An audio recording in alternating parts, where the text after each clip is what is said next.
बांग्लादेश पर कर्ज का बोझ लगातार बढ़ रहा है। केवल 2025 में यह कर्ज 13.5% बढ़ गया है। बांग्लादेश में कारोबार बंद हो रहे हैं और बैंकों के लोन डूब रहे हैं। फैक्ट्री दर फैक्ट्री ताला लग रहा है। देश की अर्थव्यवस्था का आधार टेक्सटाइल और गारमेंट इंडस्ट्रीज जबरदस्त क्राइसिस से गुजर रही हैं। पिछले 10 सालों में 14 लाख लोग बेरोजगार हो चुके हैं और रिपोर्ट्स बता रही हैं कि अगले 6 से 8 महीनों में 12 लाख लोग और ज्यादा बेरोजगार हो सकते हैं। देश में एलपीजी की भयंकर किल्लत बनी हुई है। लोगों को घरों में खाना बनाने तक के लिए गैस नहीं मिल रही। बांग्लादेश बिजली संकट से भी जूझ रहा है। पावर कट से पूरा देश परेशान है और इन सब के ऊपर देश में महंगाई लगातार बढ़ती जा रही है। यह सब कम था कि भारत ने बांग्लादेश पर एक और बहुत बड़ा बम फोड़ दिया है। ईयू के साथ यानी कि यूरोपियन यूनियन के साथ mother of all deal sign कर ली।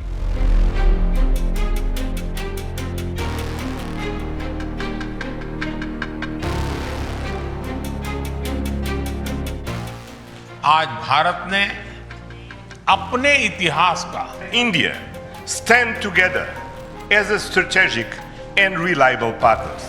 Delivered the mother of all deals.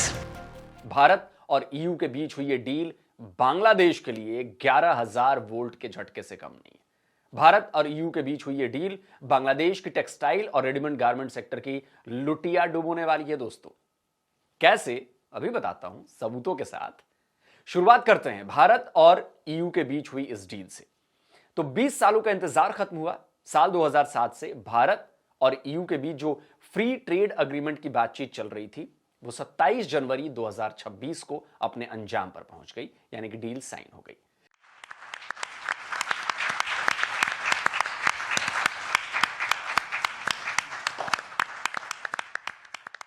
ये 27 देशों के साथ भारत ये एफटीए कर रहा है।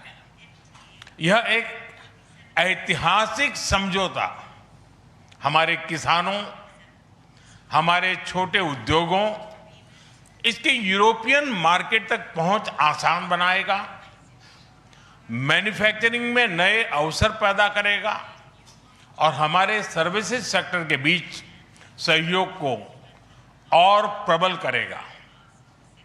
इतना ही नहीं, यह एफटीए भारत और यूरोपियन यूनियन के बीच इन्वेस्टमेंट को बूस्ट करेगा, नई इनोवेशन पार्टनरशिप बनाएगा और वैश्विक स्तर पर सप्लाई चेन को मजबूत करेगा।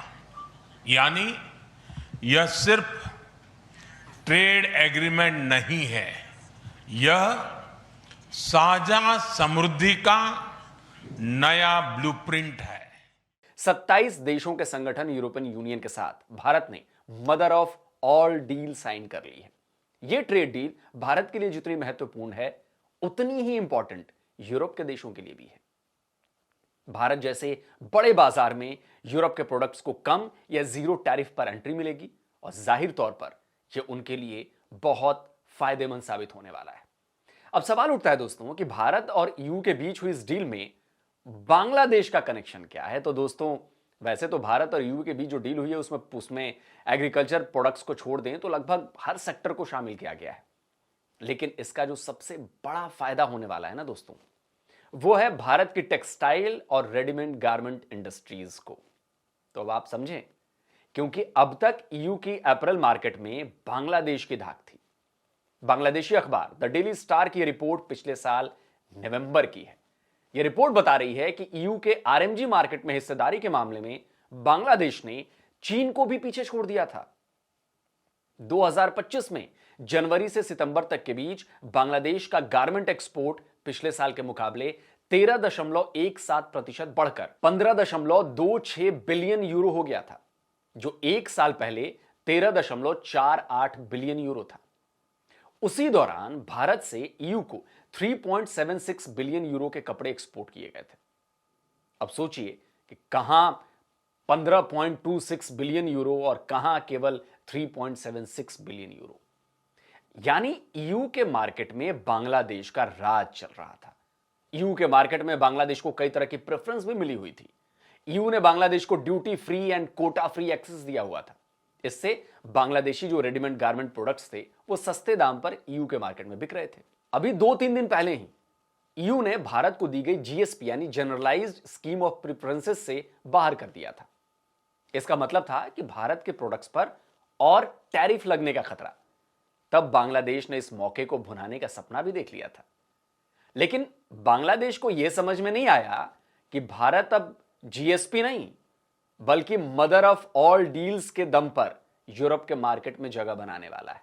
तो ईयू के साथ हुई यह डील यूरोप के 27 देशों तक भारतीय टेक्सटाइल के प्रोडक्ट्स की एंट्री का रास्ता साफ कर रही है। इस डील के मुताबिक ईयू ने भारत के टेक्सटाइल और एपरल्स पर लगने वाली ड्यूटी को जीरो कर दिया है, जीरो।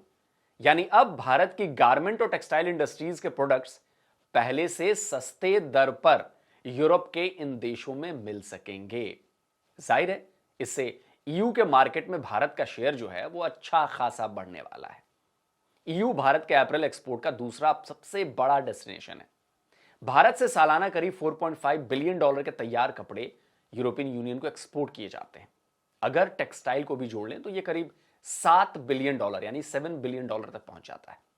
लेकिन अब तक भारत से ईयू जाने वाले अप्रैल्स पर 9 से 12% का टैरिफ लगता था। और जैसा कि मैंने पहले बताया कि बांग्लादेश के कपड़ों को ट्रेड अग्रीमेंट्स की वजह से या तो ड्यूटी फ्री एंट्री मिलती थी या फिर उन्हें प्राथमिकता दी जाती थी। इसमें पाकिस्तान, वियतनाम और तुर्की भी शामिल है।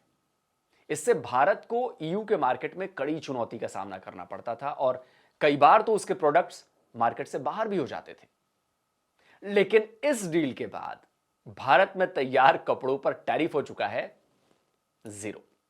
यानी अब भारत के कपड़े भी सही रेट पर ईयू के मार्केट में उतरेंगे। India exports about $7 billion worth of textiles and garments to the US, to the EU every year, and the duty rates are between anywhere up to 12% on the goods that we export to EU. Now, earlier in the day, you used to always ask us, the press used to always ask us, that why is Bangladesh able to export $30 billion worth of textiles and India is such a small player? Because Bangladesh, being a least developed country, LDC, had zero duty access. And they were able to capture $30 billion out of the $250 billion market of European Union in textiles alone. Now we see before our eyes a potential to grow from 7 billion to at least 30, 35, 40 billion very quickly. यानी अब तक बांग्लादेश को उसकी कंगाली का फायदा Europe के market में हो रहा था, लेकिन अब भारत के आरएमजी और टेक्सटाइल प्रोडक्ट्स भी 0 टैरिफ के साथ उन 27 देशों के बाजार में उतरेंगे। और यह तय है कि इससे बांग्लादेश ही नहीं, पाकिस्तान, चीन और तुर्की को भी बहुत तगड़ा झटका लगने वाला है। और आपको याद होगा कुछ महीने पहले बांग्लादेश के चीफ एडवाइजर इस बात पर बहुत ज्यादा इतरा रहे थे कि बांग्लादेश पर अमेरिका ने केवल 20% टैरिफ लगाया है जबकि भारत पर 50%। कह रहे थे कि आने वाले सालों में भारत के कारोबारी बांग्लादेश में आकर इंडस्ट्रीज लगाएंगे ताकि उन पर कम टैरिफ लगे। Economy before I forget, as a country that does a lot of export, garment industry very crucial to your country. Here we are in the West, which relies a lot on Bangladeshi garments. Donald Trump's tariffs, how much do they worry you as an economist? We are very happy the way it went, the negotiation, the tariff negotiation. I think it's 20%. 20%, yes. So Still high. It's not as high as we were worried about. So India got much higher. Much higher. So I was even saying that probably very soon Indian industries will come and set up their industries in Bangladesh because it's so much cheaper here to produce and sell. So this becomes an attractive place for production. लेकिन भारत तो केवल America पर निर्भर नहीं था ना। अभी तक अमेरिका और भारत के बीच ट्रेड डील नहीं हुई है। अब भारत ने ईयू के साथ इस सबसे बड़ी डील को फाइनलाइज कर डाला। भारत और ईयू के इस डील पर दुनिया भर की रिसर्च एजेंसीज की नजर थी। American financial research company Jefferies भी इसमें शामिल थी। तो इस डील के बाद जफरीज ने अपने रिसर्च में बताया कि भारत अब बांग्लादेश और पाकिस्तान के साथ टेक्सटाइल एक्सपोर्ट का जो गैप अब तक था वो गैप कम कर देगा। असल में इस डील को भारत को ईयू के लगभग 97% टैरिफ लाइंस पर प्रेफरेंशियल एक्सेस मिलने वाली है। ये ईयू के 99.5% ट्रेड वैल्यू को कवर करेगा और इसमें भारत को प्रेफरेंस मिलने का मतलब है कि बांग्लादेश, पाकिस्तान जैसे देशों के एक छत्र राज को बहुत बड़ी चुनौती मिलने वाली है और यह बात बांग्लादेश समेत के सारे देश अच्छी तरह से जान और समझ चुके हैं। और देखिए, अभी डील साइन ही हुई है कि ज़ारा, आइकिया, ओवीएस, जेवाईएस के जैसे यूरोपियन जो ब्रांड्स हैं वो भारत से ड्यूटी फ्री टेक्सटाइल और एपरल्स खरीदने की तैयारी में जुट गए हैं। भारत अब तक ईयू को सालाना $7 बिलियन का रेडीमेड गारमेंट और एपरल एक्सपोर्ट करता है। इसमें होने वाली थोड़ी सी भी बढ़त बांग्लादेश और पाकिस्तान को नुकसान पहुंचाएगी और बांग्लादेश की टेक्सटाइल और रेडीमेड गारमेंट इंडस्ट्रीज को तो अभी और झटके खाने हैं। दोस्तों, बांग्लादेश की मोहम्मद यूनुस गवर्नमेंट ने भारत से दुश्मनी निकालने के चक्कर में हाल ही में ड्यूटी फ्री यार्न इंपोर्ट पर रोक लगा दी थी। यूनुस ब्रिगेड को उम्मीद थी कि इससे भारत की जो यार्न इंडस्ट्री है, जो रेशे की इंडस्ट्री है, उसको झटका लगेगा। लेकिन दोस्तों, हो गया उल्टा। खलबली बांग्लादेश आरएमजी और निटवियर सेक्टर में मच गई। पहले तो Bangladesh garment manufacturers and exporters association और Bangladesh knitwear manufacturers and exporters association ने गवर्नमेंट से इस पाबंदी को हटाने की मांग की, लेकिन जब सरकार ने उनकी मांगों पर ध्यान नहीं दिया तो अब 1 फरवरी से हड़ताल का ऐलान कर दिया गया है। असल में यूनुस ब्रिगेड यह दलील दे रही है कि भारत से यार्न इंपोर्ट करने की वजह से बांग्लादेश का यार्न प्रोडक्शन डैमेज हो रहा है। लेकिन सवाल यह उठ रहे हैं कि जब भारत का यार्न सस्ता है और क्वालिटी भी उसकी बढ़िया है, तो फिर बांग्लादेश का लोकल यार्न जो महंगा भी है और उसकी क्वालिटी भी सही नहीं है, तो फिर उसे क्यों लिया जाए? आशंका जताई जा रही है कि भारत से यार्न इंपोर्ट को रोकने की वजह से बांग्लादेश के रेडीमेड गारमेंट की सप्लाई चेन बहुत भयंकर बिगड़ने वाली है।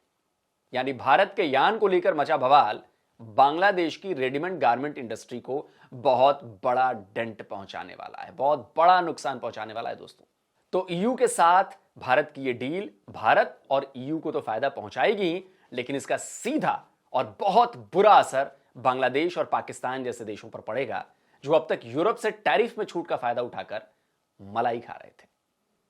तो कंगलुओं, अब मलाई खाने का वक्त चला गया, अब धुलाई खाओ। तो दोस्तों, आज के वीडियो कैसा लगा? इस वीडियो पर कमेंट करें, अपनी राय दें और इस वीडियो को ज्यादा से ज्यादा शेयर करें ताकि पता चले कि भारत से पंगा लेने वालों का अंजाम क्या होता है और खासकर कंगलुओं को पता चले कि तुम लोगों ने मधुमक्खी के छत्ते में हाथ डाला है और ये मधुमक्खियां तुम्हें छोड़ने वाली नहीं है। तुम्हें जहां भी घुसकर छुपोगे वहां पर घुसकर काटेंगी और छोड़ेंगी नहीं।